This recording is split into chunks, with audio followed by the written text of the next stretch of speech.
Welcome back to another edition of Rounds. I am Eric. I'm Jim. I don't like long walks on the beach, but you could probably tell that by looking at me. Today we're going to talk about Solo.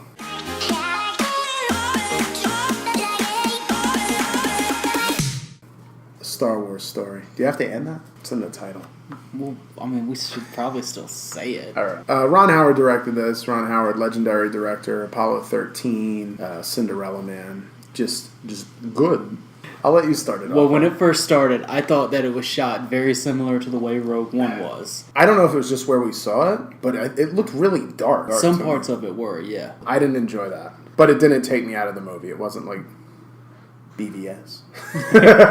I thought that Alden Ehrenreich, I thought he did really well as Han Solo. I thought he had...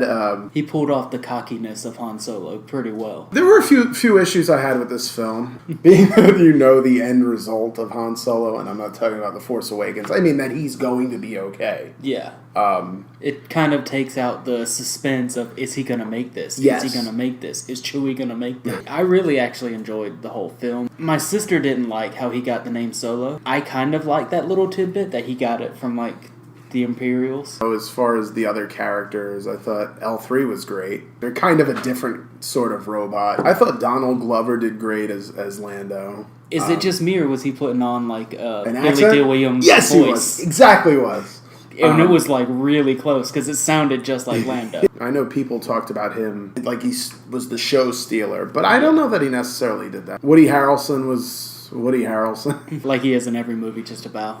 I thought it was entertaining. I mean, I didn't. Oh, yeah. Again, I thought it wasn't like a thrill ride, you know, front to back. I thought it was going to be a real fun and entertaining movie, and it was. I also thought it was going to be a lot funnier than it was. Yeah, Emilia Clarke. She never gave off that sincere vibe, I guess. He did rescue her, and they did run away. Yeah.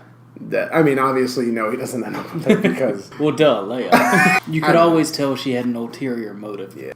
Paul Bettany's in this. I'll tell you what, he was tougher in this than he was as Vision in Avengers. He actually did something in this one. Yeah, and there were a few twists and turns in this. Nothing that was like, oh, God. It was cool that it wasn't, just so straightforward of a twist. It kind of twisted back.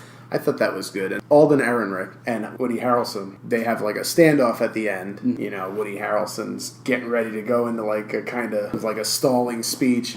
And Han shoots him. And it was the right move because Woody Harrelson was going to kill him. And I wished at that point he would have said, I shoot first. I always shoot first. That would have been a nice little addition. I always shoot first. That would have been great because that would have just erased George Lucas's bullshit. Well, everyone knows Han shot first. That's why when that part happened, I whispered to my sister, Han shot first. But I thought this was good. I enjoyed this movie. It wasn't the best Star Wars movie. No, it's definitely not the worst. On a scale of way up here to Phantom Menace. My score. I'd say that I have this movie at about a 7.6. I would definitely watch it again. When it comes out, I will. And I would score it about maybe an 8.8. Ooh. It wasn't as good as Rogue One for me. They liked this more than The Last Jedi, which a lot of people did not like. It's like second on my list, right behind Force Awakens. Empire, bro. Empire. It's up there too. It's up there. It should be above there. Let's talk about that little surprise, that little ditty at the end when it shows that who the Paul Bettany's boss is. Yes, I guess leader of the Crimson Dawn. Yes. Anyway, it goes to reveal that it's actually Darth Maul. Dun dun dun. Probably the biggest surprise of the movie. Especially since that dude is dead. And Well, the timeline don't add up, bruh. If you watched the Clone Wars or Rebels like some people did, I know not all the fans did, but canonically, Darth Maul is alive. Yes, in that world. It's still canon. It's in the same storyline. But it's not something that's talked about. It's not something that's addressed Well, I mean, in the cinematic world of Star Wars. Technically, no. No, technically nothing. I get that it's not addressed in the movies, but Disney, Lucasfilm, and all has previously announced this pretty widely, that Darth Maul is alive. He's still there. It was cool, but it really just bothered me. This didn't add up to me. Whatever. I don't know. He's fucking dead. I get that someone like you who only watches the movies, doesn't pay attention to the extra storylines, wouldn't have seen it. This bitch. Someone like me, who is quite versed in the Star Warsian lore, you would just have to know that he's still alive. Okay. He gets his legs cut off, yes? He gets cut in half. Yeah.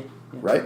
And takes a fucking plunge. That's the Star Wars plunge. That is the Star Wars plunge of death. When you're on a walkway and you get cut, you're gone. That's it. So to sit here and say that he's got some robotic legs or some other bullshit is just a bullshit cop-out. The difference about this, though, Palpatine fell, and we know he's dead because the Death Star exploded. Han fell. We know he's dead because Starkiller Base exploded. Naboo did not explode. He's still alive. The lightsaber that he has is very reminiscent of, also from Rebels, is the Inquisitor lightsabers. If you guys enjoyed, please hit the like button. If you guys really enjoyed it, hit that subscribe button. We'll see you next time. Ciao.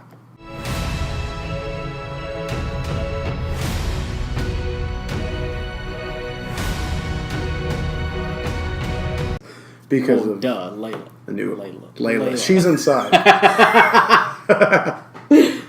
My wife disagreed though. She didn't think that but she swoons for Harrison Ford. He could walk in when he's 90 on his deathbed and she would fall over. And that's amazing that he's walking in on his deathbed. That's incredible. You know what I mean.